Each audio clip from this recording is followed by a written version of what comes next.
તો ધોરાજી બાદ ધોધમાર વરસાદથી સફુરા નદી બે કાંઠે વહેતી થાય છે. પૂર આવતા પંચનાથ મહાદેવ તરફ જવાનો રસ્તો બંધ કરી દેવાની ફરજ પડી છે.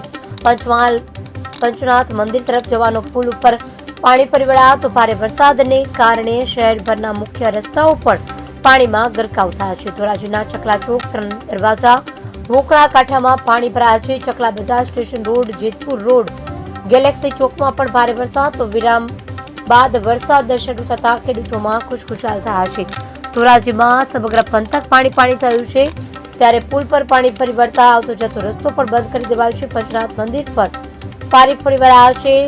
સમગ્ર જે રસ્તાઓ છે તે બેટમાં ફેરવાયા છે, તો ખેતરોમાં પણ પાણી ઘૂસી ગયા છે, જેથી જગતનો તાત ખુશખુશાલ થયો છે. ધોરાજીમાં ધોધમાર વરસાદથી સફરા નદી બંને કાંઠે વહેતી થઈ છે. પૂર આવતા પંચનાથ મહાદેવ તરફ આવતો રસ્તો બંધ થયો છે. પંચનાથ મંદિર તરફ જવાના પુલ ઉપર પાણી ફરી વળ્યા છે. ભારે વરસાદને કારણે શહેરના મુખ્ય રસ્તાઓ પાણીમાં ગરકાવ થયા છે. ધોરાજીના ચકલા ચોક, ત્રણ દરવાજા, વોકળા કાંઠામાં પાણી ભરાઈ ગયા છે. ચકલા બજાર, સ્ટેશન રોડ પર જેતપુર રોડ, ગેલેક્સી ચોક ભારે વરસાદ આવતા વિરામ બાદ વરસાદથી ખેડૂતો પણ ખુશખુશાલ.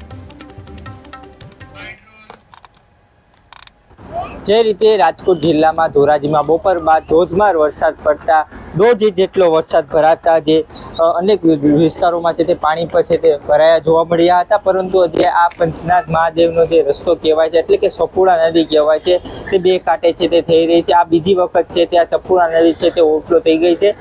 ધોરાજી પંથકમાં છે તે બપોર બાદ ધોધમાર વરસાદ પડતા 1.5 ઇંચ જેટલો વરસાદ ભરાતા અત્યારના જે સફુરા નદી કાંઠે છે તે અત્યારના બે કાંઠે છે તે જઈ રહી છે.